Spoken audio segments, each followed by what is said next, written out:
moderate Republicans, how do we bring them along? When I think about the Colorado delegation, we need to be reaching out to Republicans. Even though you're not in their area, you can still make sure that you're calling their office and that their team continue to hear from you about the worries that you have about the cuts that are coming down the pike.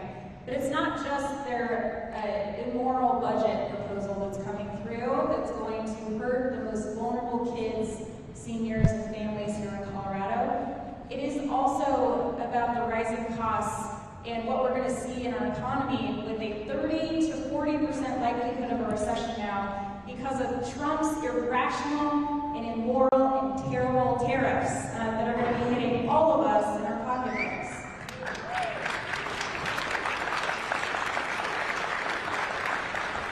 So he ran on making sure that we're addressing rising costs. People were struggling, they felt disenfranchised, they felt left behind, and they were willing to vote for the guy that they knew wasn't a good person. It's just his radical base that believe that he is a good person. But the rest of the United States is very well aware that this is not somebody that we can trust. They were willing to put that aside if they thought that their lives would be better. Because they remembered before the pandemic, the economy was better than it was because of the fallout from the global pandemic.